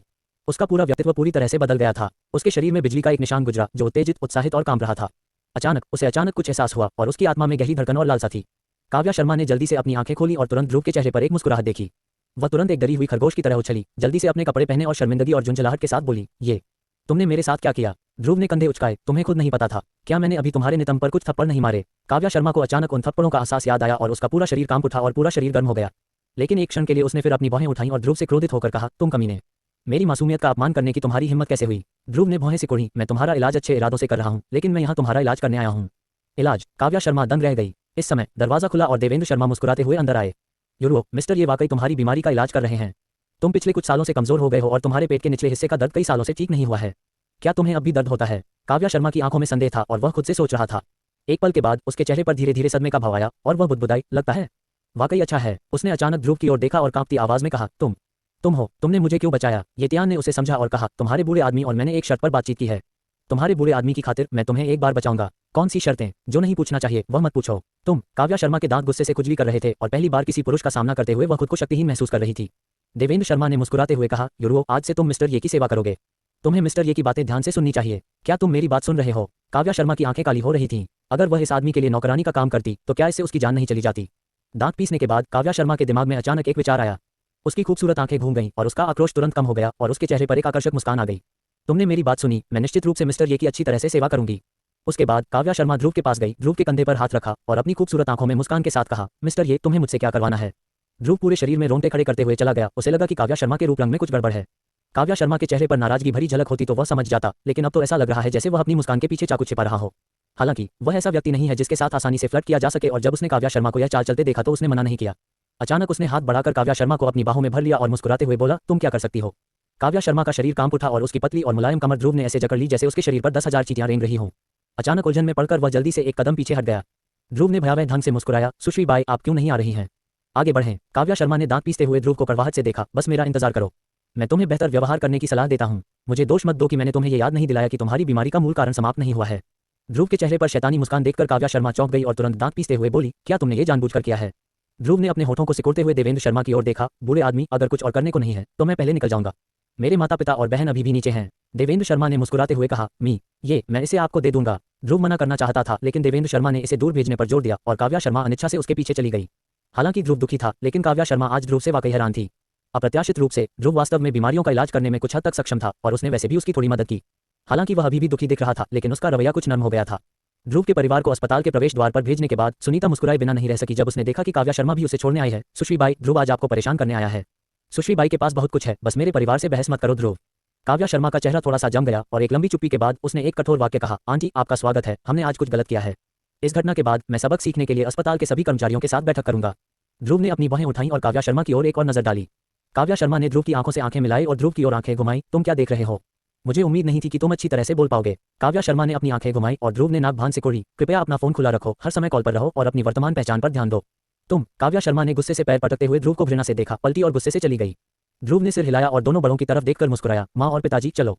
वैसे युनफेई के पैर की जांच कैसे की जाती है? दिया ने बगल में मुस्कुराकर अपने छोटे छोटे दांत दिखाए, भैया वैद्य ने कहा कि मेरे पैर चमत्कार हैं, बहुत बढ़िया रिकवरी हुई है। ध्रुव भी मुस्कुराया, अपनी बहन की खूबसूरत देखकर वह खुश हुए बिना नहीं रह सका। सुनीता की आंखें नम थीं और उसने भावुक होकर आह भरी, ध्रुव तुम्हारे वापस आने के बाद से हमारे घर पर जीवन बेहतर होता जा रहा है और अब तुम्हारी बहन का पैर लगभग ठीक हो गया है। ये देखकर कि तुम दोनों भाई बहन सुरक्षित हो, तुम्हारे माता पिता जीवन भर संतुष्ट रहेंगे। तभी मैं तुम्हारी बहन से टकरा गया, वह कमीना अब तक नहीं मिला है और मेरी माँ अपने दिल में सांस रोके बैठी है। महेश ने धीरे से कहा, बच्चे ज्यादा मत सोचो, बुरे लोगों को सजा मिलेगी, मेरा मानना है कि उस कमीने का अंत अच्छा नहीं होगा। ध्रुव ने अपनी भौहें ऊपर उठाई और हल्के से मुस्कुराया, माँ और पिताजी आप निश्चिंत हो सकते हैं, मेरी बहन से टकराने वाला कमीना मर चुका है। मर गया? महेश और सुनीता चौंक गए, ध्रुव तुम्हें कैसे पता? क्या तुम जानते हो कि वह कौन है? ध्रुव ने सिर हिलाया, जिसने युनफेई को मारा वह चौहान परिवार का युवा स्वामी था। हत्यारा कल रात चौहान परिवार के पास भागा और चौहान परिवार के युवा स्वामी करण चौहान को मार डाला। महेश और सुनीता ने एक दूसरे को देखा और उनके चेहरों पर हल्का सा झटका खुशी में बदल गया। महेश का शरीर कांप उठा और वह हंस पड़ा, अच्छा हुआ, आसमान की आंखें इस हत्यारे को इस जानवर को मारने देती हैं। ये जानवर अच्छी तरह से मरा। सुनीता उत्साहित होने से खुद को रोक नहीं पाए, केवल दिया ने थोड़ा सा मुंह सिकोड़ा। उसे यह मामला इतना अजीब क्यों लगा? उसके भाई को कैसे पता चला कि चौहान परिवार ही हत्यारा है? इसके अलावा ध्रुव कल रात घर नहीं आया और अगले दिन चौहान परिवार के साथ कुछ ऐसा ही हुआ। क्या ये बहुत बड़ा संयोग है? दिया के दिमाग में एक विचार आया लेकिन उसने तुरंत ही एक पल के लिए यह विचार त्याग दिया। नहीं, असंभव, उसका भाई किसी को कैसे मार सकता है? बिल्कुल असंभव। युनफेई तुम क्या सोच रहे हो? ध्रुव ने देखा कि दिया के मूड में कुछ गड़बड़ है। दिया के चेहरे पर मुस्कान आ गई, नहीं कोई बात नहीं भाई, चलो घर चलते हैं। यह अच्छा है। जैसे ही वह टैक्सी में बैठा, ध्रुव का सेल फोन बज उठा। उसने फोन उठाया और दूसरी तरफ से बात करने वाले व्यक्ति को सुना। उसकी भौहें धीरे धीरे सिकुड़ गईं। फोन रखने के बाद उसने आवाज लगाई, गुरुजी पहले गाड़ी रोको और मुझे बाहर निकलने दो। दिया ने संदेह से पूछा, भाई तुम ठीक हो? ध्रुव मुस्कुराया, युनफेई तुम्हें और तुम्हारे माता पिता को पहले वापस जाना चाहिए। भाई को कुछ काम निपटाना है। दिया ने अपने होंठ काटे और ध्रुव की आंखों में कुछ बदलाव देखा। ठीक है भैया, जल्दी वापस आ जाओ। अच्छा है। ध्रुव के कार से उतरते ही दिया ने अचानक अपना चेहरा कार की खिड़की पर रख दिया और बोली, भैया सुरक्षा का ध्यान रखना, हमारा परिवार तुम्हें खो नहीं सकता। उसके बोलते ही टैक्सी धीरे धीरे चली गई, लेकिन ध्रुव स्तब्ध था। दिया के शब्दों को ध्यान से सुन रहा था। उसका दिल धड़क रहा था। इस वाक्य का गहरा अर्थ लगता है। क्या ऐसा हो सकता है कि मेरी बहन ने कुछ नोटिस किया हो? सिर हिलाते हुए ध्रुव ने इस बारे में सोचना बंद कर दिया। टैक्सी को नजरों से ओझल होते देख ध्रुव ने अपना फोन उठाया और दूसरी तरफ से शांति से कहा, आप आ सकते हैं।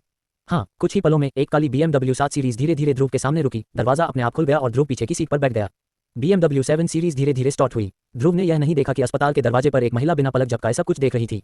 अध्याय 76। सना कपूर की शंकाएं। बगल से एक आवाज आई, जियासु तुम क्या देख रहे हो? सना कपूर ने अपना सिर घुमाया। उसके चेहरे पर अभी भी एक तरह की तंद्रा थी और एक पल के लिए चुप हो गई। रजत सिन्हा, मैंने अभी एक व्यक्ति को देखा। ये ध्रुव जैसा दिखता है। रजत सिन्हा का चेहरा अचानक काला पड़ गया। जियासु, पिछले 2 दिनों से तुम्हारे साथ क्या चल रहा है? कल तुमने मुझे ध्रुव के बारे में बताया था और आज तुमने कहा, क्या वह अभी भी तुम्हारे दिल में है? सना कपूर ने जल्दी से अपना सिर हिलाया और कहा, नहीं, इतने लंबे समय तक अलग रहने के बाद भी मैं उसे अपने दिल में कैसे रख सकती हूँ? मैंने अभी अभी किसी को देखा और मुझे लगा कि वह काफी हद तक ध्रुव जैसा दिखता है। रजत सिन्हा ने सना कपूर की आंखों में देखा, भौहें सिकुड़ी और ठंडे स्वर में कहा, तो फिर तुम्हें क्या लगता है ध्रुव जैसा कौन दिखता है? वह कहाँ है? सना कपूर ने जाते हुए BMW 7 सीरीज की ओर इशारा किया और कुछ झिझकते हुए कहा, लगता है। उस कार में बैठ गया। रजत सिन्हा ने अपनी आंखें रगड़ी। BMW 7 सीरीज के पिछले हिस्से को बहुत देर तक घूरते रहे, जोर से हंसे और फूट फूट कर रोने लगे। जियाओजू, तुम्हारा मतलब है? ध्रुव उस BMW 7 सीरीज में बैठ गया। क्या तुम्हें पता है कि इस BMW 7 सीरीज की कीमत कितनी है? करोड़ों में। मेरा परिवार इसे खरीदने में भी असमर्थ है। सना कपूर का चेहरा लाल हो गया और उनके हाव भाव थोड़े शर्मिंदा थे। यहाँ तक कि उन्हें खुद भी यह वाक्य थोड़ा अजीब लगा। रजत सिन्हा ने अपना सिर हिलाया और तिरस्कार से कहा, ये ध्रुव 3 साल से लापता है। अब या तो वह मर चुका है या किसी कंस्ट्रक्शन साइट पर काम कर रहा है। वह शायद अब भी उतना ही गरीब है। क्या तुम्हें लगता है कि उसके जीवन में इस BMW 7 सीरीज का कोई हाथ हो सकता है? आपने इसे गलत पढ़ा होगा। मेरी सलाह है कि आप इस विचार को छोड़ दें और ऐसे व्यक्ति से कोई उम्मीद न रखें जिसका कभी कोई पता नहीं चला।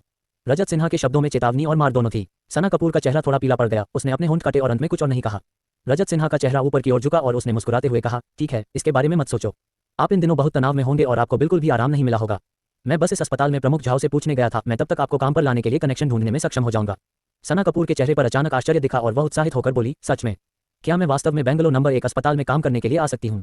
रजत सिन्हा ने थोड़ा गर्व से मुस्कुराते हुए कहा, बेशक, मेरे जो परिवार का रिश्ता बेंगलोर शहर में सबसे अच्छा है। यहाँ के निर्देशक मेरे पिता के अच्छे दोस्त हैं। अगर आप काम पर आने के लिए निश्चित हैं तो मैं तुम्हें जाने दूंगा। बस मेरे पिताजी को फोन करो और तुम्हारे लिए सब कुछ व्यवस्थित हो जाएगा। बहुत बढ़िया, शुक्रिया रजत सिन्हा, आप बहुत बढ़िया हैं। आप यहाँ लोगों को जान सकते हैं। सना कपूर फूल की तरह मुस्कुराई। उसका चेहरा खुशी से लाल हो गया और वह इतनी उत्साहित हो गई कि उसने रजत सिन्हा को गले लगा लिया। ग्रेजुएशन जल्द ही होने वाला है और वह काम के बारे में चिंता कर रही है। उसका कोई परिवार नहीं है और कोई शक्ति नहीं है। अपने दम पर एक अच्छी नौकरी पाना वाकई मुश्किल है। अगर आप वाकई बेंगलोर नंबर 1 अस्पताल में काम कर सकते हैं तो आपको एक शानदार पूर्वज नहीं माना जाएगा, लेकिन फिर भी आपको बेहद उत्कृष्ट माना जा सकता है। रजत सिन्हा ने देवी के चेहरे पर मुस्कान देखी और एक पल के लिए उपलब्धि की एक बड़ी भावना महसूस की। ऐसा लगता है कि स्कूल की सुंदरता देवी सना कपूर को जीतना बस समय की बात है। आखिरकार कक्षा में किसी का भी उसके जैसा रिश्ता नहीं है, इसलिए सना कपूर केवल उस पर भरोसा कर सकती है। अचानक रजत सिन्हा के दिमाग में ध्रुव की छवि उभरी और वह चुपके से मुस्कुराए बिना नहीं रह सका। ध्रुव, ध्रुव, जब तुम स्कूल में थे तब मैं तुम्हें तंग करता था और अब तुम्हारी पत्नी जल्द ही मेरी हो जाएगी। यह एहसास कमाल का है। ध्रुव, जो उस समय BMW 7 सीरीज में बैठा था, उसे पता ही नहीं था कि उसके पीछे क्या हो रहा है। उसने गाड़ी चला रहे रवि वर्मा की ओर देखा और कहा, बताओ तुम मुझसे क्या चाहते हो? रवि वर्मा ने मुस्कुराते हुए कहा, लॉन्गशॉ, चौहान परिवार में अब सभी तुम्हारे सामने आत्मसमर्पण कर चुके हैं।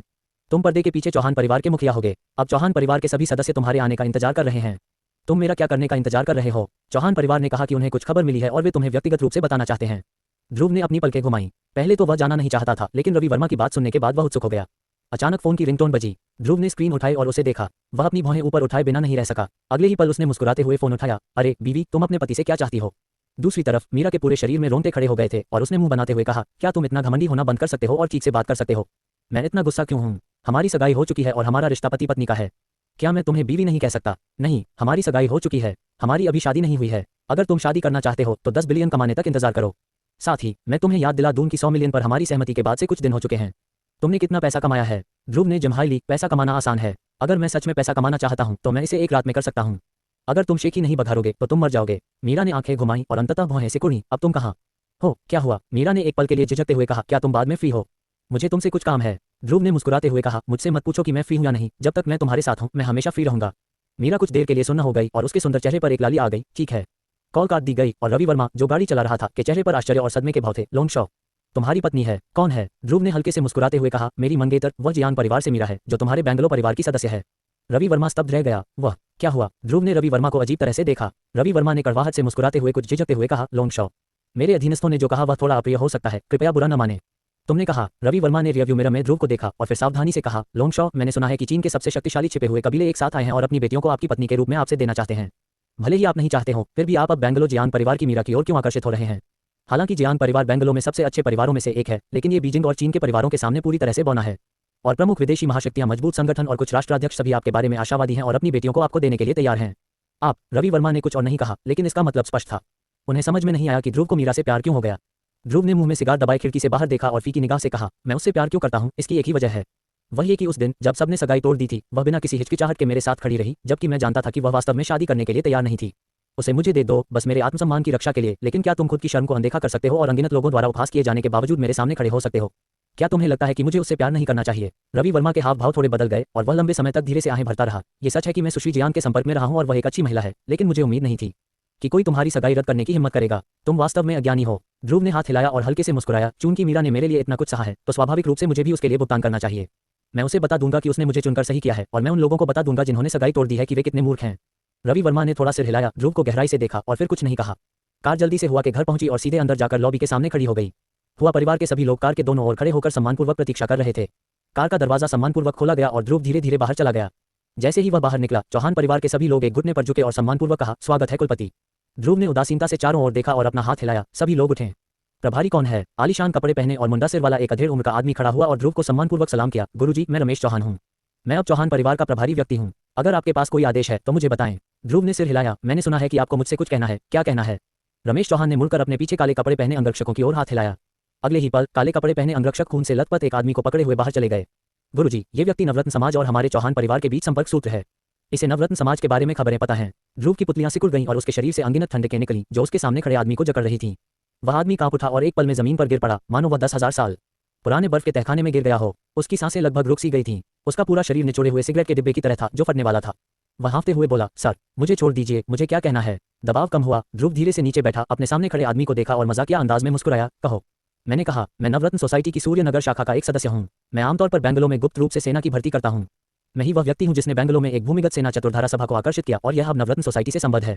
ध्रुव की आंखें ठंडी थीं। तुम्हारा उद्देश्य क्या है? आदमी का शरीर कांप उठा। हमारा मुख्य उद्देश्य गुप्त रूप से तपोवन ऑर्डर को उखाड़ फेंकने के लिए विभिन्न ताकतों को एकजुट करना है। इसके अलावा हम बेंगलो में कुछ खोज रहे हैं। क्या? आदमी ने अपना सिर हिलाया। मुझे इसके बारे में नहीं पता। मैं केवल इतना जानता हूं कि यह चीज बहुत महत्वपूर्ण है। हॉल मास्टर के अनुसार यह भविष्य में पूरे चीन की शक्ति की दिशा को प्रभावित कर सकता है। क्या? ध्रुव ने कसकर भौहें सिकुड़ी। ऐसी कौन सी महान ऊर्जा हो सकती है जो भविष्य में पूरे चीन की शक्ति की दिशा को प्रभावित कर सकती है? इस आदमी की आंखों में घूरते हुए ध्रुव देख सकता था कि वह वास्तव में झूठ नहीं बोल रहा था। उसने एक पल सोचा और फिर से पूछा, ये चौकड़ी कहाँ है? आदमी कांप उठा और बोला, सिफान क्लब नूर लाउंज में है और इस बार का मालिक सिफान क्लब का प्रभारी व्यक्ति है। ध्रुव ने अपनी बाहें उठाईं, लेकिन उसे उम्मीद नहीं थी कि जिस बार में वह पहले गया था वहां ऐसा रिश्ता होगा। रमेश चौहान की ओर देखते हुए ध्रुव ने शांति से कहा, उसे बंद करके कुछ दिनों तक यातनाएं दो ताकि देख सको कि वह कुछ उपयोगी बता पाता है या नहीं। हाँ मालिक। वह आदमी रोया और दया की भीख मांगी, लेकिन कुछ ही पल में उसे ले जाया गया। ध्रुव BMW 7 सीरीज में सवार होकर पीछे की पंक्ति में बैठ गया और सोचने लगा, लॉन्ग हाई के बारे में यह महत्वपूर्ण बात क्या हो सकती है? नवरत्न सोसाइटी तपोवन ऑर्डर के खिलाफ विद्रोह करके काली गुफा में कैसे शामिल हो सकती है? काली गुफा, वह दुष्ट संगठन जिसे उसने पहले मिटा दिया था, फिर से कब प्रकट हुआ? इन लोगों के समूह का लक्ष्य क्या है? ध्रुव सोच में डूबा हुआ था, लेकिन उसके विचार अभी भी उलझे हुए थे। ऐसा लग रहा था कि उसे जल्द ही चतुर्धारा सभा के प्रमुख के पास जाना होगा।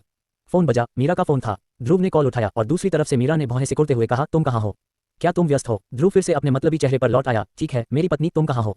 Trident Grand hotel. तुम खुद ही यहाँ आओ। ठीक है। फोन रखने के बाद ध्रुव के चेहरे पर फिर से उदासीनता लौट आई। Ravi Varma, Trident Grand Hotel में जाओ। हाँ। ट्राइडेंट ग्रैंड होटल के प्रवेश द्वार पर ध्रुव कार से उतरा और लॉबी में चला गया। तभी उसके बगल में एक दुष्ट आवाज सुनाई दी। अरे ये भाई, ये नहीं है। तुम यहाँ क्यों हो? अध्याय 77 सूजे हुए आदित्य सिंह को चुटकी में दबाव। ध्रुव ने पलट कर देखा और अपने पीछे आदित्य सिंह को देखा। आदित्य सिंह ने सफेद कैजुअल सूट पहना हुआ था, साफ सुथरे बाल, सुनहरे फ्रेम वाला चश्मा और आकर्षक चेहरे। वह हाथ में स्पार्कलिंग जूस का गिलास लिए मुस्कुरा रहा था। ध्रुव ने आदित्य सिंह की ओर देखा और उसके चेहरे पर दुष्ट मुस्कान देखी और कहा, युवा गुरुजी शेन, क्या बात है? क्या आप चाहते हैं कि मेरे साथ कुछ हो? आदित्य सिंह ने ध्रुव को देखा और थोड़ा भौहें सिकुड़े बिना नहीं रह सका। ध्रुव का सस्ता पहनावा यहाँ वाकई बेमेल है। इसके अलावा ध्रुव आज यहाँ क्यों है? हालांकि आदित्य सिंह मन ही मन बहुत निराश था, फिर भी उसके चेहरे पर एक विनम्र मुस्कान थी। भाई ये आज यहाँ एक महत्वपूर्ण कार्यक्रम है। अपरिचित व्यक्तियों को अंदर जाने की अनुमति नहीं है। ध्रुव ने अपना सिर खुजलाया और मुस्कुराया। माफ करना, मैं अपरिचित व्यक्ति नहीं हूँ। मेरी पत्नी यहाँ है और उसने मुझे आने के लिए कहा। ये कहने के बाद ध्रुव बिना पीछे देखे अंदर चला गया और आदित्य सिंह का चेहरा अचानक बदसूरत हो गया। उसने ध्रुव की पीठ पर घृणा से नजर डाली और उसके चेहरे पर एक और भयावह मुस्कान दिखाई दी। बैंक्वेट हॉल के दरवाजे पर कोई पहरा दे रहा था। मीरा शायद अभी व्यस्त होगी और उसे लेने नहीं आ पाएगी। वह देखना चाहता था कि ध्रुव अंदर कैसे आया। ध्रुव दूसरी मंजिल पर चला गया। मीरा ने बताया कि वह पहले दूसरी मंजिल पर मयूर नृत्य हॉल में थी।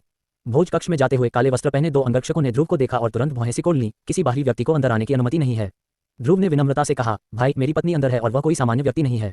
दोनों अंगरक्षकों ने ध्रुव को ठंडी निगाहों से देखा। तुम्हें अंदर जाने की अनुमति नहीं है। ध्रुव का चेहरा ठंडा हो गया और उसकी मुस्कान अचानक अजीब हो गई। मैं फिर से पूछूंगा, क्या तुम सच में मुझे अंदर नहीं आने दोगे? नहीं। अंगरक्षक शब्द पूरी तरह से बोले जाने से पहले ध्रुव के बड़े हाथ ने अचानक उन दोनों के कॉलर पकड़ लिए और उन्हें लापरवाही से पीछे की ओर घुमाया। दोनों अंगरक्षक तुरंत दूर जा गिरे और जोर से जमीन पर गिरे। उनकी आंखें काली पड़ गईं और वे बेहोश हो गए। ध्रुव ने कंधे उचकाए। बेशर्म होना बेशर्मी है। मैं दूसरों के साथ कुत्तों जैसा व्यवहार करने का आदी हो गया हूँ। भव्य दरवाजा खोलते हुए ध्रुव भोज कक्ष में चला गया। जब वह अंदर गया तो उसने एक बहुत ही जीवंत दृश्य देखा। भोज कक्ष आकार में एक पूर्ण वर्ग मीटर था और इसे रोशनी और रंगीन सजावट से सजाया गया था। यह एक उत्सव का स्थान था। हर जगह चमकीले कपड़े पहने उच्च वर्ग के लोगों से भरा हुआ था। उन सभी के चेहरे गुलाबी थे और वे स्पार्कलिंग जूस के गिलास पकड़े हुए एक दूसरे से मिल रहे थे। ध्रुव ने चारों ओर देखा और मीरा की आकृति को सामने मंच के बगल में पाया। मीरा उस समय स्पार्कलिंग जूस पकड़े हुए एक तरफ खड़ी थी। उसने काले हीरे से जड़ी पोशाक पहनी हुई थी जिससे उसकी हंस जैसी बर्फ सफेद गर्दन, आधे नंगे कंधे और छाती पर बर्फ सफेद रंग की एक आकर्षक झलक दिखाई दे रही थी। नीचे काले मोजे में पतली टांगों की एक जोड़ी थी जो स्टिलेटोस की एक जोड़ी के साथ जोड़ी गई थी जो वास्तव में चमकदार है। ध्रुव मुस्कुराया और मीरा की ओर चला गया, मीरा के पीछे चुपके से। ध्रुव ने सावधानी से उसके कान में झुककर कहा, प्रिय तुम क्या देख रही हो? मीरा चौंक गई, अचानक पीछे मुड़ी, ध्रुव के चेहरे पर शैतानी मुस्कान देखी और गुस्से से उस पर नजरें घुमाई। तुम कब आए? मैं अभी अभी आई हूँ। तुमने मुझे यहाँ आने के लिए क्यों कहा? यहाँ बहुत भीड़ है। मीरा ने अपने होंठ काटे और फुसफुसाते हुए कहा, आज यहाँ एक रियल एस्टेट प्रोजेक्ट लॉन्चिंग समारोह है। रियल एस्टेट प्रोजेक्ट लॉन्चिंग समारोह? ध्रुव ने अपनी थोड़ी को छुआ, तो तुमने मुझे आने के लिए क्यों कहा? इसका मुझसे कोई लेना देना नहीं है। मीरा ने गुस्से से ध्रुव पर नजरें घुमाई, मैं तुम्हें दुनिया दिखाने के लिए यहाँ लाऊंगी। सारा दिन सिर्फ अपनी छोटी सी दुनिया पर ध्यान मत दो। आज तुम इन उद्यमियों को और देख सकते हो और उनसे सीख सकते हो। थोड़ा आत्मा प्रेरित। ध्रुव की अचानक रुचि खत्म हो गई और उसने तिरस्कार में अपने होंठ सिकोड़ लिए। मुझे लगा कि तुम मुझसे कुछ मांग रहे हो।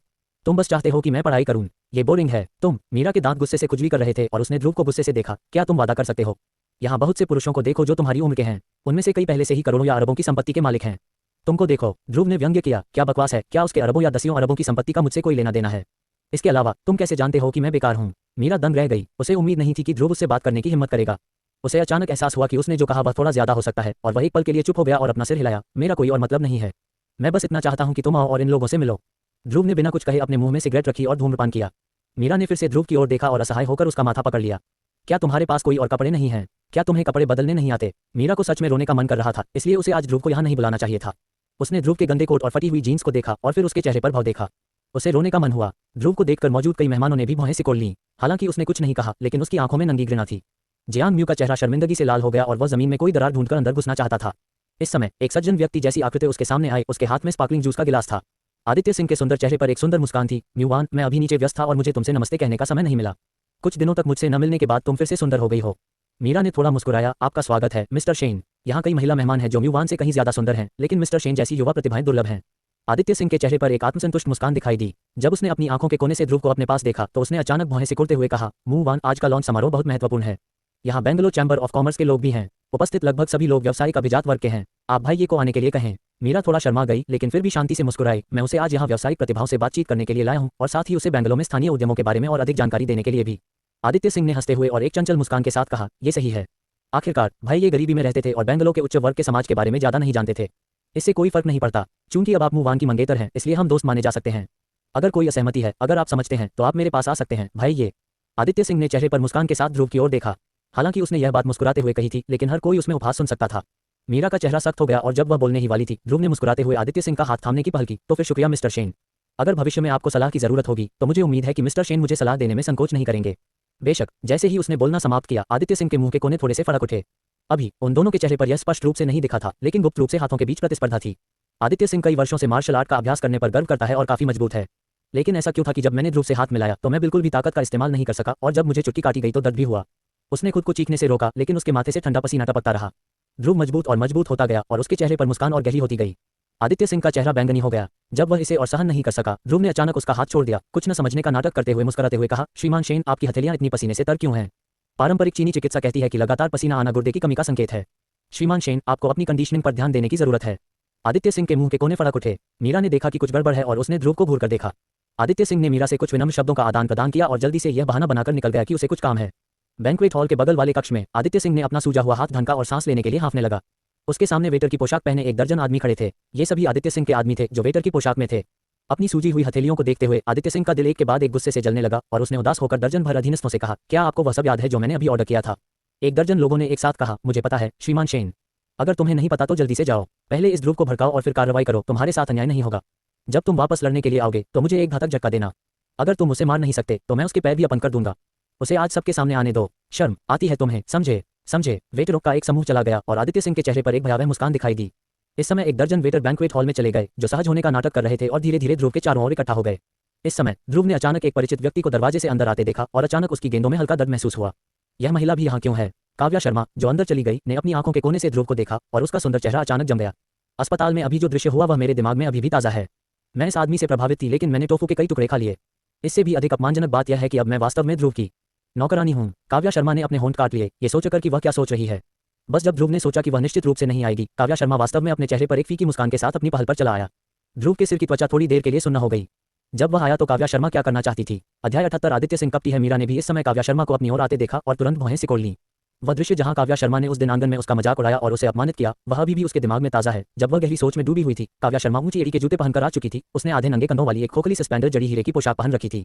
उसके लंबे लहराते बाल उसके कंधों पर लटके हुए थे और वह एक सफेद हैंडबैग लिए हुए थी, जो बहुत ही शानदार लग रही थी। मीरा ने थोड़ा भौहें सिकोड़ी और दोनों महिलाओं की आंखें टकराईं और हवा में बारूद की हल्की गंध भर गई। मीरा ने कुछ नहीं कहा, जबकि काव्या शर्मा की खूबसूरत आंखें चमक उठीं और उसने मुस्कुराते हुए कहा, मिस्टर जियांग, आप हाल फिलहाल कैसे हैं? मीरा ने थोड़ा मुस्कुराया, मुझे आपकी याद आती है सुश्री बाई। मैं हाल फिलहाल बहुत अच्छा कर रही हूँ। काव्या शर्मा की मुस्कान और गहरी हो गई, सच में? लेकिन मैंने सुना है कि आपके और आपके मंगेतर के बीच की उथल पुथल के कारण आपके जियांग समूह के शेयर की कीमत गिर गई है और इसका बाजार मूल्य 4 बिलियन तक गिर गया है। निदेशक मंडल ने कई बार आप पर महाभियोग चलाने की कोशिश की है। क्या ऐसा हो रहा है? मीरा ने भौहें सिकोड़ी। आपका क्या मतलब है? ध्रुव ने अपनी पलकें ऊपर उठाईं। उसने मीरा को ये बातें कहते कभी नहीं सुना था। कोई आश्चर्य नहीं कि आज मेरी मीरा से मुलाकात हुई और मैंने देखा कि वह थोड़ी विचलित और चिंतित दिख रही थी। काव्या शर्मा ने इस समय ध्रुव की ओर अर्थपूर्ण नजर से देखा, फिर मीरा की ओर देखा और मन मन मुस्कुराए। मिस्टर जियांग, मेरा कोई मतलब नहीं है। मैं सिर्फ आपको सलाह देना चाहती हूँ। अगर हाल ही में इतनी बड़ी घटना हुई है तो आपको बेंगलोर चैंबर ऑफ कॉमर्स से ऑर्डर के लिए हमारे साथ प्रतिस्पर्धा नहीं करनी चाहिए। चलिए, यह नहीं बताते कि आपका जियांग परिवार अब कमजोर स्थिति में है। इसके अलावा बेंगलोर चैंबर ऑफ कॉमर्स के मिस्टर रवि वर्मा आपके जियांग परिवार को यह ऑर्डर देने की संभावना नहीं रखते। मैं आपको सिर्फ एक सलाह दे रही हूँ। मीरा का स्वर उदासीन था। सुश्री बाई के लिए हमारे जियांग परिवार के लिए ऑर्डर पर विचार करना मुश्किल नहीं है। चाहे हमारा जियांग समूह कितना भी कमजोर क्यों न हो, यह अभी भी बेंगलोर शहर की अग्रणी रियल एस्टेट कंपनी है। इसके अलावा सुश्री बाई को क्यों लगता है कि श्री रवि वर्मा पर्याप्त अच्छे नहीं हैं? क्या आप मेरे जियांग परिवार को ऑर्डर देंगे? जब उन्होंने ये कहा तो मीरा ने काव्या शर्मा की आंखों में देखा। उनके शब्द सतह पर विडंबनापूर्ण थे, लेकिन गुप्त रूप से एक परीक्षा थी। वह इस बात को लेकर उत्सुक थी कि काव्या शर्मा ने ऐसा क्यों कहा कि रवि वर्मा जियांग परिवार को ऑर्डर नहीं देंगे। काव्या शर्मा ने अपना सिर हिलाया और शांति से कहा, चूंकि श्री जियांग को इस पर विश्वास नहीं है तो इसे भूल जाइए। बस इतना ही। चलो बस इंतजार करो और देखते हैं। इतना कहने के बाद उसने ध्रुव की ओर देखा और उसके चेहरे पर अचानक कुछ हल्की काली रेखाएं उभर आईं।